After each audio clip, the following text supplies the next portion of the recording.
This is Vivek speaking and welcome to my YouTube channel A5M on classes. और मैं आज आपको जानकारी देना चाहूँगा पास्ट कंटिन्यूअस टेंस के बारे में।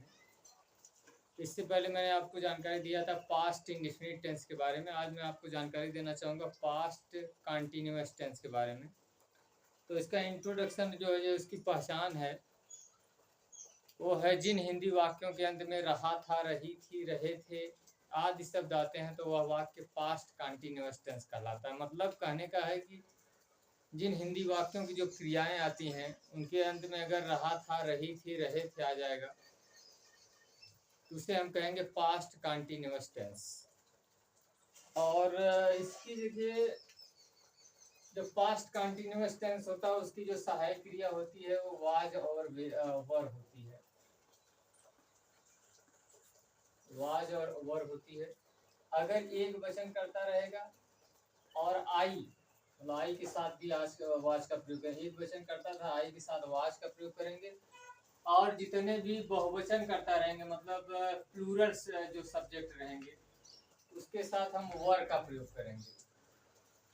और कोई भी कंटिन्यूअस टेंस रहेगा उसकी क्रिया में आईएनजी हम लगाएंगे, मतलब वो क्रिया का आईएनजी फॉर्म का प्रयोग करेंगे। और इसमें मैं आपको बताना चाहूँगा कि जो अफर्मेटिव सेंटेंस का जो रूल है, क्योंकि अफर्मेटिव सेंटेंस ये अगर आपको समझ में आ जाएगा तो आप सभी प्रकार के इसमें जो 11 टाइप्स के जो सेंटेंस होते हैं वो आप सभी का आप ट्रांसलेशन कर सकते हैं। जैसे रूल इसमें हो गया कर्ता plus was oblique were plus क्रिया आईएनजी, मतलब क्रिया का आईएनजी फॉर्म प्लस कर्म प्लस अन्य शब्द। ये इसका अनुवाद करने का नियम है। और अफर्मेटिव सेंटेंस या पॉजिटिव सेंटेंस जिसे सकारात्मक वाक्य कहते हैं। और इसमें सबसे पहले कर्ता लिखेंगे, उसके बाद वाज वर में से लगाएंगे अगर एक वचन करता है, तथा आई भी है, आई के साथ भी वाज का प्रयोग करेंगे। और बहुवचन जो भी करता रहेंगे उनके साथ वर का प्रयोग करेंगे, क्रिया का आईएनजी फॉर्म का प्रयोग करेंगे, प्लस कर्म और अन्य शब्द है तो अन्य शब्द लिखेंगे। और जैसा कि मैंने आपको बताया कि इसकी जो पहचान है, जिन हिंदी वाक्यों की क्रियाओं के अंत में अगर आ जाएगा रहा था, रही थी, रहे थे, तो वो पास्ट कंटिन्यूअस टेंस का वाक्य हो जाएगा। जैसे मान लीजिए मैं एक एग्जांपल इसमें ले रहा हूँ एक वचन का, वह खाना बना रही थी। देखिए ट्रांसलेशन हो गया, फर्स्ट ट्रांसलेशन ले लेता हूँ। वह खाना बना रही थी, देखिए ये एक वचन का करता है और इसमें देखिए रहा था, रही थी आगे, तो इसका मतलब सी का प्रयोग करिए क्योंकि स्त्रीलिंग है। एक वचन है, वाज का प्रयोग करिए, वाज वर्ग में से वाज। खाना बनाने का मतलब होता है कुक माने बनाना या पकाना जो होता है। और उसके बाद द फूड हो जाएगा। ये आपका फर्स्ट ट्रांसलेशन हो गया। सेकंड आपका ट्रांसलेशन मैं ले रहा हूँ, वे मुझे एक संदेश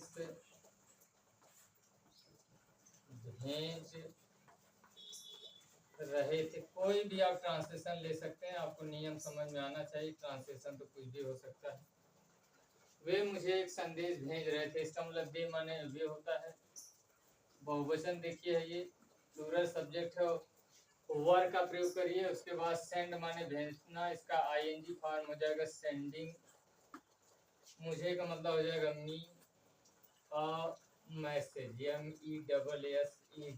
ये देखिए आपका हो गया। वे मुझे एक संदेश भेज रहे थे, दे वर सेंडिंग मी अ मैसेज। इसी प्रकार मैं आपको नेक्स्ट जो ट्रांसलेशन ले लेता हूँ, नेक्स्ट ट्रांसलेशन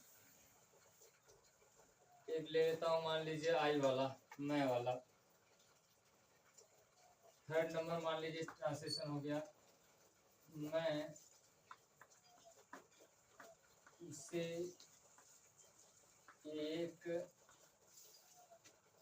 कलम दे रहा था। ये देखिए, मैं उसे एक कलम दे रहा था। एक ट्रांसलेशन हो गया। तो मैं का मतलब हो गया आई। आई के साथ वाज का प्रयोग करेंगे, आई वाज। गिव माने देना होता है, इसका आईएनजी फॉर्म हो जाएगा गिविंग। उससे का मतलब हो जाएगा हिम और पेन। इसी तरह आप तमाम ट्रांसलेशन आप कर सकते हैं। अफर्मेटिव निगेटिव वाले में आएगा तो आपका वाज या वर के बाद नॉट लगा देंगे। और मैं इसमें जो अफर्मेटिव हो गया, इसके बाद निगेटिव इंट्रोगेटिव में जो आता है सभी प्रकार के जो 11 टाइप्स के जो आपका 11 प्रकार के जो सेंटेंस होते हैं उसका ट्रांसलेशन कैसे किया जाता है इसके बारे में आपको जानकारी आपको देने जा रहा हूँ। जिसमें आपको एक सेंटेंस में लेके उसका 11 तरह से आपका ट्रांसलेशन आपको बता देता हूँ। जैसे मान लीजिए फर्स्ट ट्रांसलेशन इसमें मैं ले लेता हूँ।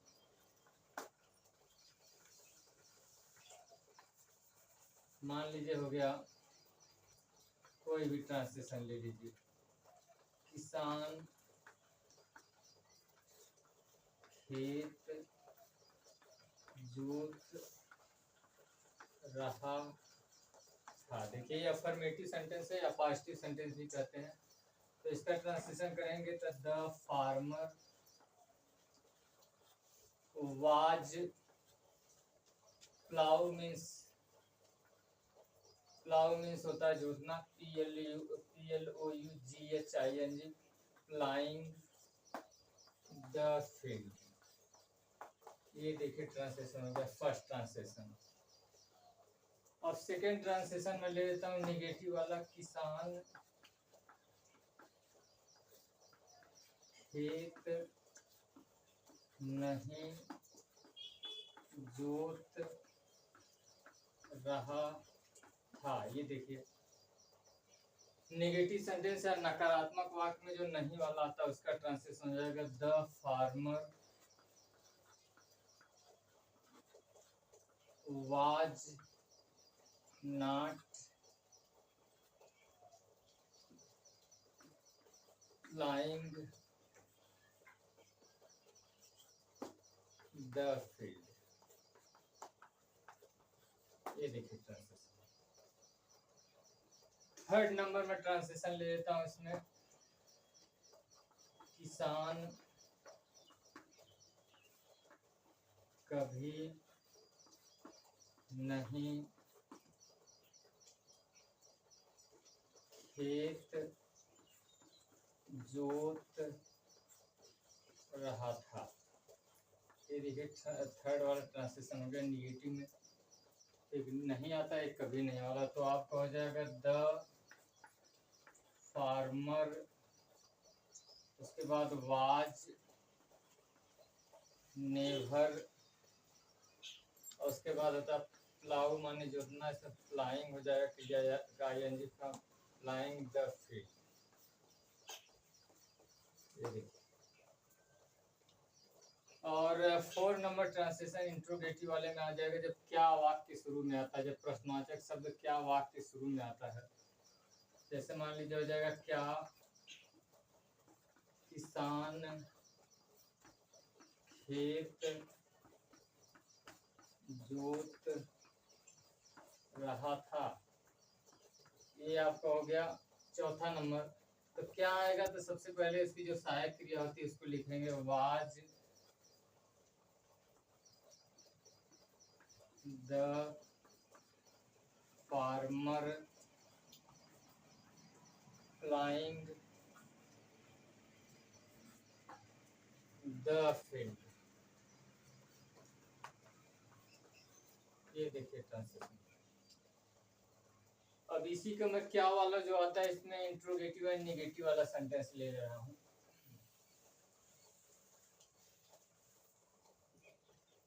जैसे मान लीजिए 4 नंबर ट्रांसलेशन हो गया इसी का। क्या किसान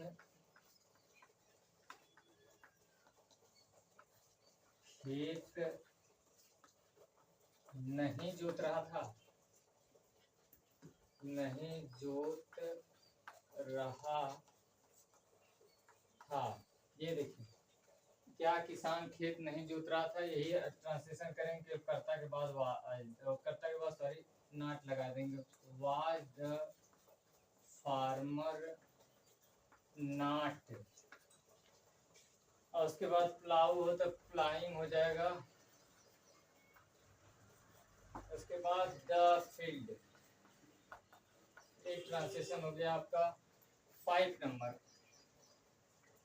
6 नंबर ट्रांसलेशन मान लीजिए हो जाएगा क्या, क्यों, कब, कैसे आता है, जो प्रश्नवाचक सब वाक्य के बीच में उसका हो जाएगा। तो कोई भी आप लेके बना दीजिए, किसान कैसे खेत जोत, कोई भी आप लेके बना दीजिए शुद्ध हो। किसान कैसे खेत जोत रहा था।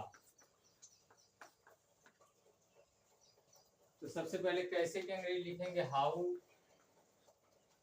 वाज द फार्मर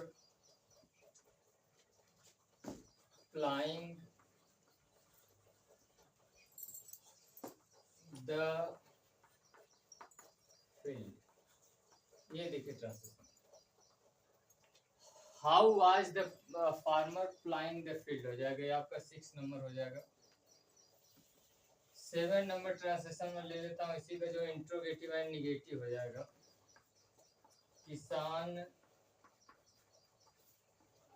कैसे खेत नहीं जोत रहा था। अब इसका मतलब how was the farmer not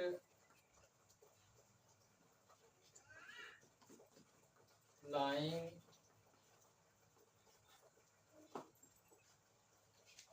the field. किसान कैसे खेत नहीं जोत रहा था, how was the farmer not प्लाइंग the field हो जाएगी, आपका 7 नंबर ट्रांसलेशन हो गया। और 8 नंबर में आपको ट्रांसलेशन आपका, जब 8 नंबर ट्रांसलेशन होता है इसका बनेगा, जो प्रश्नवाचक में कौन सा, कौन सी, कितना, कितनी, किसका, किसकी आता है, वो वाला ट्रांसलेशन तो आपका 8 नंबर हो जाएगा। किसान कौन सा खेत जोत रहा था।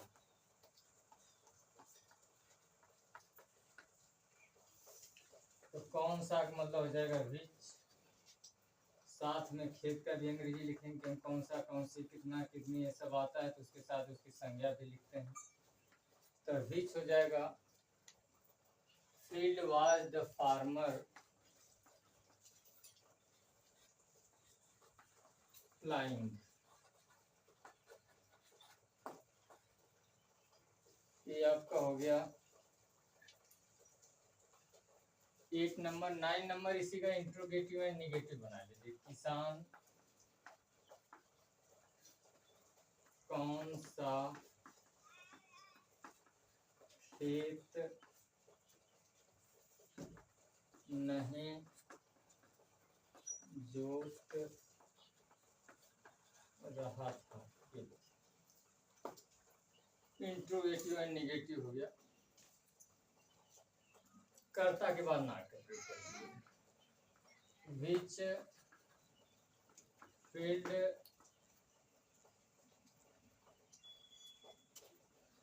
Field was the farmer not ploughing. ये हो गया आपका 9 नंबर। और 10 नंबर जो ट्रांसलेशन आ जाएगा, वाक्य में कौन लगा के या किसने लगा के प्रश्न करने पे जो उत्तर जो आता है, मतलब ट्रांसलेशन बनाते हैं। कौन खेत जोत रहा था, ये देखिए ट्रांसलेशन। कौन खेत जोत रहा था, तो इसका मतलब हु लगाइए सबसे पहले। हु वाज flying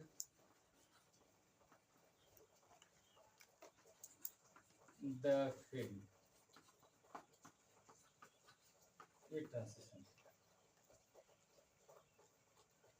कौन खेत जोत रहा था, इसका मतलब हु वाज प्लाइंग द फील्ड एक आखिरी, और जो 11 नंबर था उसको ट्रांसलेशन में ले लेता हूँ।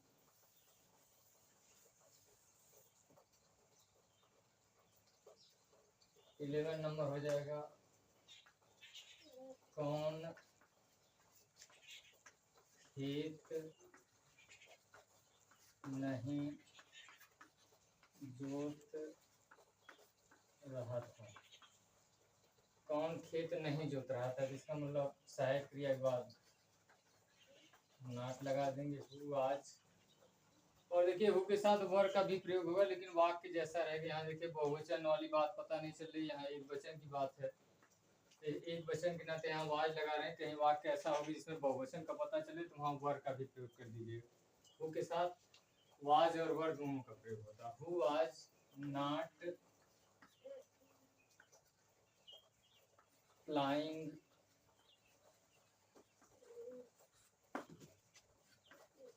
The field. इस प्रकार ये आपका 11 प्रकार की जो सेंटेंस था उसका ट्रांसलेशन समाप्त हुआ। और मुझे आशा है कि आपको पास्ट कंटिन्यूअस टेंस के बारे में समझ में आया होगा। और नेक्स्ट डे मैं आपको पास्ट परफेक्ट टेंस के बारे में जानकारी देना चाहूँगा। And thanks for watching.